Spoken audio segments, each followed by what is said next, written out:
Welcome back, everyone. It's just another day in the life as a military wife, and I wanted to share this week with you an interview I did in regards to building your own business or being an entrepreneur as a military spouse. As military spouses, we move around a lot, and if you are looking to be employed, finding a job every time you move can get kind of frustrating and hard, and just it's a lot. But having your own business that you can pick up and take with you is better. It's got different pluses and minuses, and I wanted to share information about that with you guys this week. As always, I'm your host, Sam Wolf, and you're listening to Life of a Military Wife.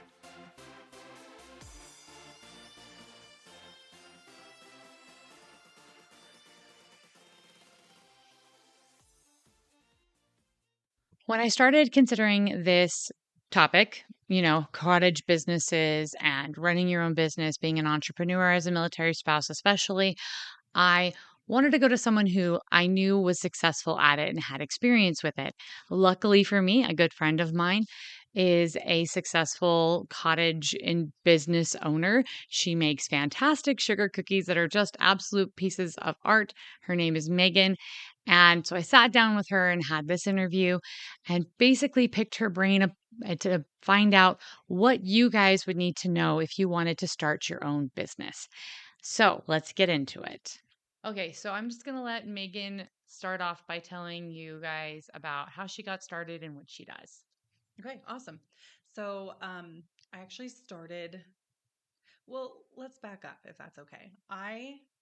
My whole thing is that I consider myself to be a entrepreneurial spirit, right? Who's very crafty and creative. And so actually this cookie business is not the first home-based business that I've done. I've actually done a whole line of them, and it dates back all the way to when I ran a home daycare.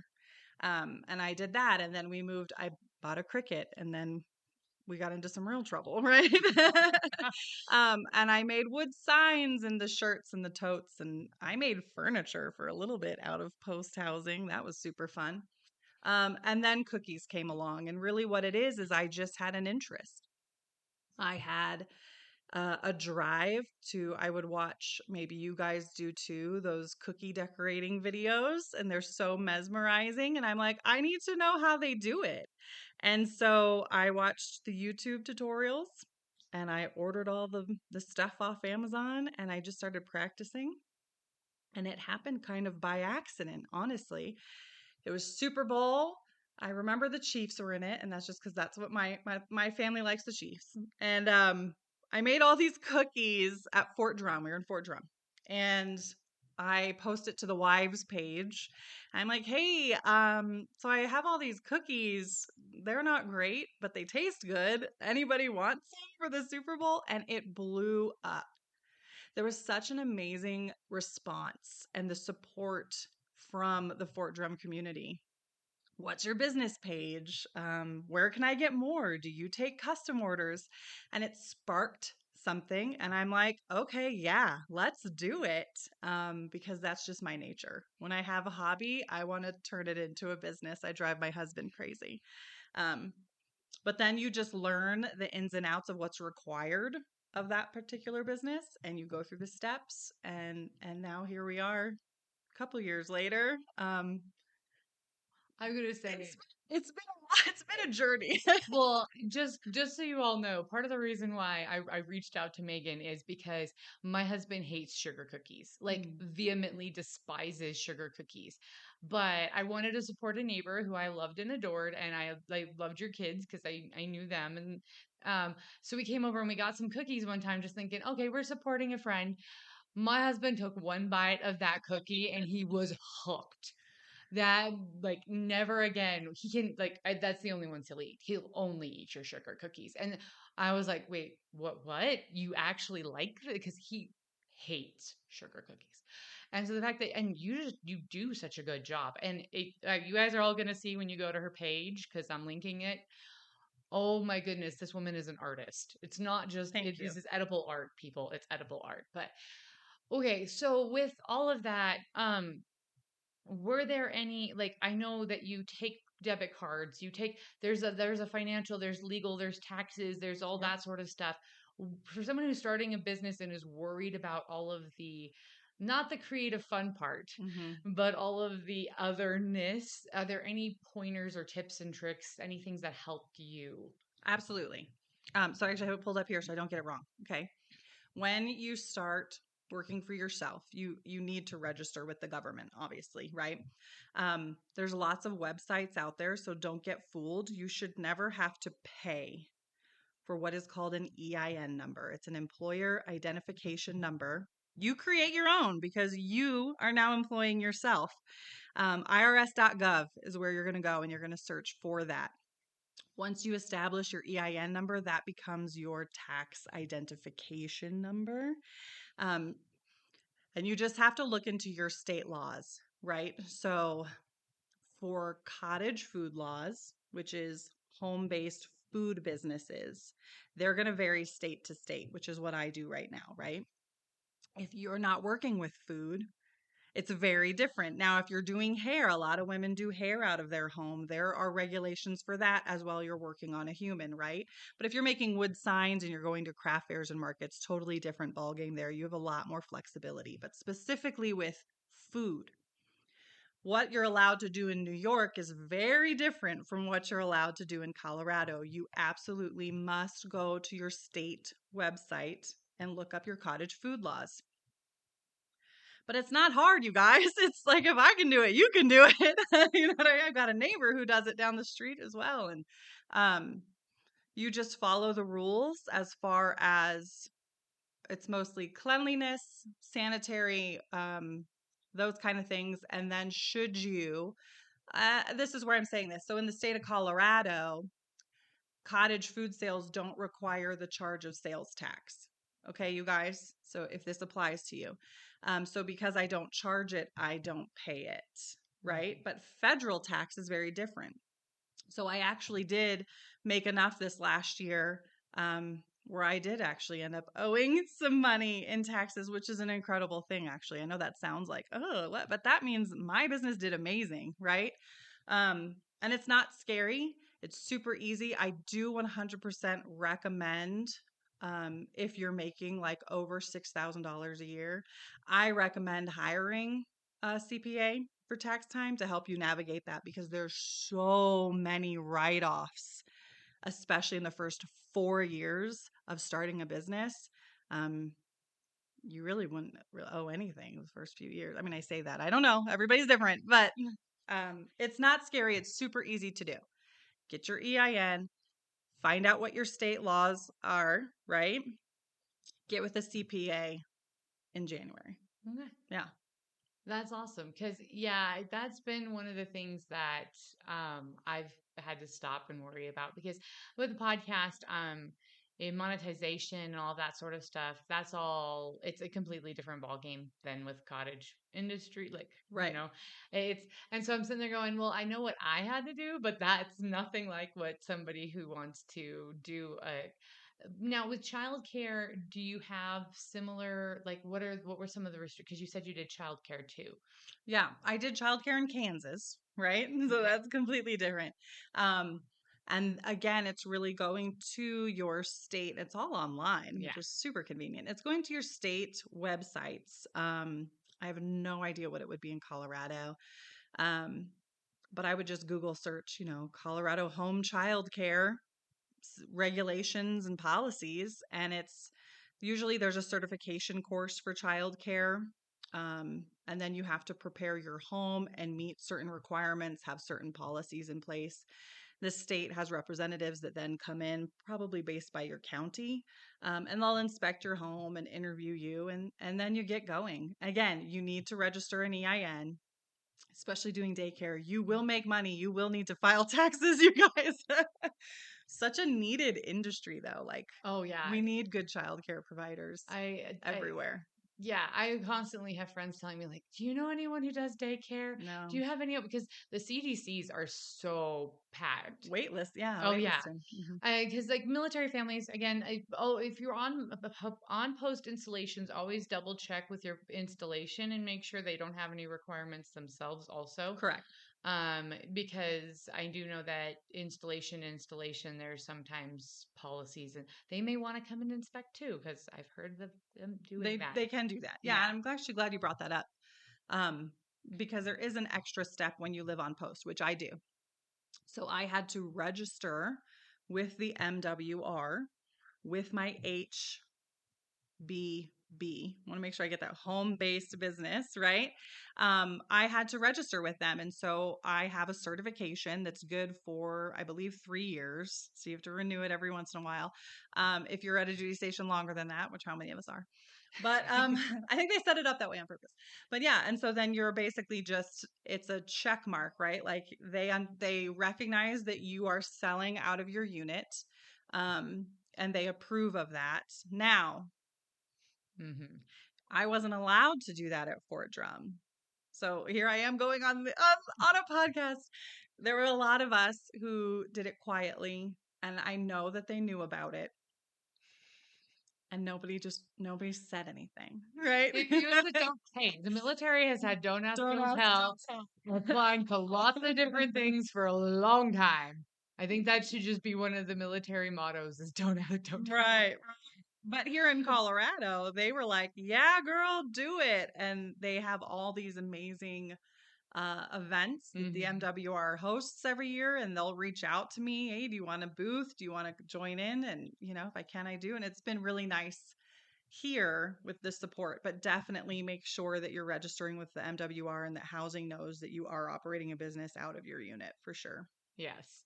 And whatever you choose to do after that is up to you. We are not giving legal advice. Nope. No legal advice here. I am not a legal expert. So, okay, thank you so much. That is a lot of really great information because, again, that can all be kind of daunting. And those are things that if you've never done it before, you just don't even know where to start. And I think it's a really great point that you gave about making sure you're going to the government websites. Avoid third parties as much as possible. That is the best way to get scammed. I can't even begin to tell you how many times I've had to do this myself. Just bypass the little guys and go straight to the government because 90% of the time it's free and 90% of the time it's right there and easy to do yourself. Yep. Absolutely. Do you get like people trying to approach you saying, "Oh, I'll do this or I'll do that," like the scams that like, "Oh, we want a partner, we want to that sort of stuff." Yeah, yes. If you're running a business in 2023, you need to have an Instagram account, right? So a lot of times we'll get like messages from jewelry pages. We think you'd be a great sponsor, and you just don't answer them. In the cookie world, there's a very famous scammer. I don't know who it is. Susan Reed. So if you follow Sugar Cookie Marketing and you're listening to this, I know you're laughing. Susan Reed is a notorious scammer, but that's usually done through email. So it does happen. It does. I know there's a lot of scams that go through with Zelle. I've never had that issue. I think it's just communicating, operate out of transparency always. And if you don't feel like your client is reciprocating in the transparency, there's probably a red flag there. Follow your gut. Yeah. And then that's a good point because I've reached the point with the podcast where I've had people reaching out to me that I don't know. And so I've had to be like, okay, send me all your credentials. I want to see your website. I want to and I have to vet people before because I'm like, I'm not just going to endorse you if I don't have some grasp of who you are and what quality you do because I don't want to, mislead people. And that's actually part of the reason why I don't do commercials with my podcast right now is because I haven't reached the monetization level where I would get to control who is being advertised, and I want complete control over who's being advertised. I don't want to ever lead my listeners astray. So, yeah, that's a good point. With a business, you always, that's the world we live in now. You just have to worry about dishonesty, and it's unfortunate. It is, but it's not unmanageable. True. Right. So, what is your favorite thing about being your own boss? Well, I have been my own boss for so long that I couldn't imagine going back. My husband and I have talked about it, and I'm like, "You want me to get a real job?" Like, You and have a real I have a job. real job, but in the real world is what we'll call it. Anyway, it's because the flexibility. Um, you set your own schedule. I'm in slippers right now. I can go to work in my pajamas. I don't have to leave my house. My work's in my kitchen. And then I think another part of that too, flexibility is the number one, right? But I really like what you said too, because your business is you. It is your brand. It is a reflection of what you're creating and putting out into the world. And what an amazing thing, right? Like that's what you get to do with your life and then you get paid for it. I think that's the coolest thing. And people support you and like it's a little mind blowing, like, wow, thanks for thinking I'm cool enough, you know? No, yeah, we were having this conversation before we started recording that when I got the impression I needed to start the podcast, I was like, but really, there's so many out there.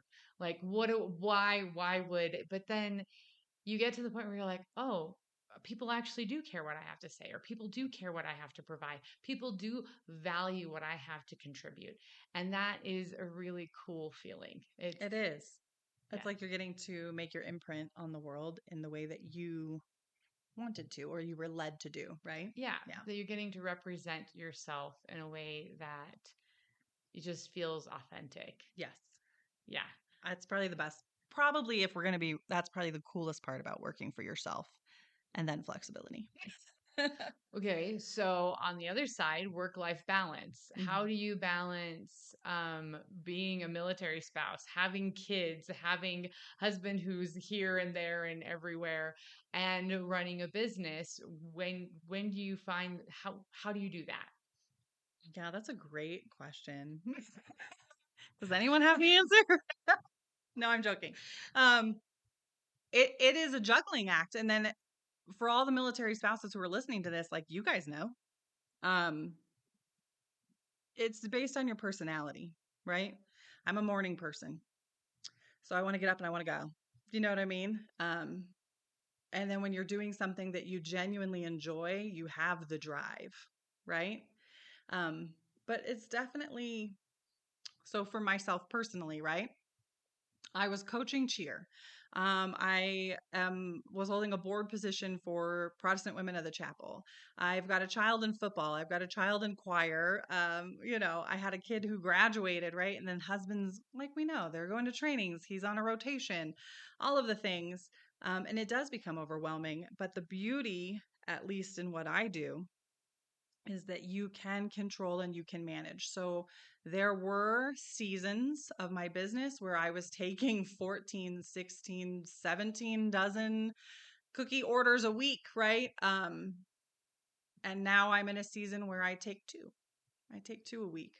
And I'm going to be taking a little bit of a break as I've stepped into the president role for PWOC and husband's coming home and son's got football. But that's the beauty of working for yourself.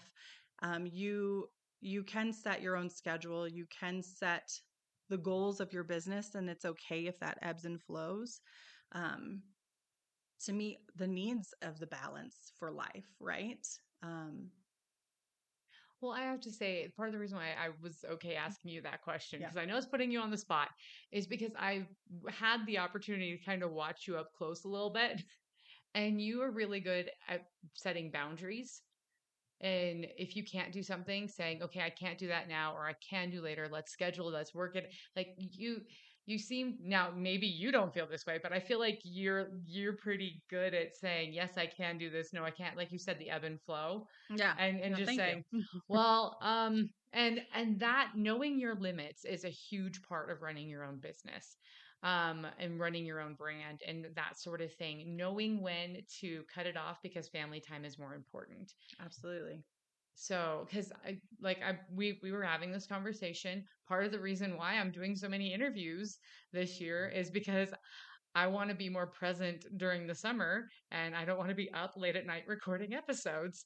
And so it's a great opportunity for you guys to hear from other resources and wonderful military spouses. And it also gives me a chance to pre-record while my children are at school. So Right, which is always nice when the kiddos go to school, and it gives you a little bit more time uh, to get life done, right? I was going to say something and I completely forgot what it was. no, that's okay. So sorry. We were talking. I mentioned boundaries. Did it have something to do with the boundaries, or It did. Actually, there it is. Thank you so much, because that is something that I would love to encourage, especially people new to the business world, right? You're starting out for yourself. When I started out for myself, I didn't feel like I could say no. I didn't feel like I could turn an order down. Um, because you want to build that business. You want to build your customer base. You want to get your name and your product out there. And I got to tell you, that is the fastest way to burn out. The fastest way to burn out. And there is a little something. How can I say this so that I sound intelligent? you're intelligent? There is a little something to not always being available. Your product is in demand. You are in demand. That draws people to you. And I think that when you have the confidence as a new business owner to embrace that concept, and then operate your business in that way, it's okay to say no. It's okay to say no. It's okay to not be available, to not take that order. It's not going to damage you. In fact, it might help you. So I just wanted to make sure that that was put out there to encourage you guys. Work is not everything. Family is everything, right? Mm-hmm. If you go to church, right? Yes. You need to put the Lord before your business, obviously. It's okay to say no. You're going to be all right. Your business will still grow. You just have to, it's like that. If you build it, they will come. If you put it out there, people will come. Yeah, and then I think also this is something that I think new creators are a little afraid to do, is to say no, but scarcity drives up demand. And that is an economic concept that it's good to keep in mind, that if you say, hey, you know what, actually I'm full, I have more orders than I can handle, you're going to have but if you want to get back to me in a month or two, then what that tells them is, oh, they've got a good enough product that people have valued it. Yeah, it's worthwhile to come back to. And when you're honest and about that and upfront, because if you take too many orders and then your quality drops, correct, then you'll lose those customers. So it's better to say, hey, come back to me later than to drop your quality. agreed completely. So very well said. try that. But thank you so much for doing this, Megan. Again, I will put out, just give everyone, as we're wrapping up, a shout out to what you do, so they know where to look you up, and I will put it in the descriptions and stuff. But just tell them where they can find you if they're interested. Thank you. Yeah. So it's Megan's Custom Cookies. It'll be at Megan's Custom Cookies. I'm on Facebook. I'm on Instagram. I'm on TikTok. I'm not very good at TikTok. Please don't judge me, you guys. You're braver than I am. I avoid TikTok. I appreciate you. But then I've got a website as well. Same thing. Sweet. Yeah. And I'll make sure I'll have those links for all of you guys if you want to check out. It really is. It's edible art, people. It's straight up edible art. It's fantastic, the stuff that she creates. I honestly, I just like, my kids love scrolling through and looking at the pictures. Look what she's done recently. That's so awesome. Your Encanto ones are literally my kids' favorite designs. Oh, thank you. So fun. But yeah, that way you guys can all check out her amazing work. Thank you. So, as I said before, I'm so grateful for Megan Stevenson for participating and answering these questions. And I hope you all check out her page. It works at Megan's Custom Cookies. So Megan's Custom Cookies LLC. She has a website and a Facebook page. You've got to check out the photos. Her cookies are just gorgeous. They really are works of art, and they are delicious. As she mentioned in the interview, she is taking a break right now because there's a lot of family stuff going on. And that's one of the perks as a military spouse or anyone who's an entrepreneur. you can push pause on your business when other things need to take a priority, and then you can go back to it. So I am very grateful for Megan for participating and answering your guys' questions. If you have any more questions, please feel free, send them my way. I will try to find someone who can give you some good answers to those. As always, I am your host, Sam Wolf, and this is Life of a Military Wife.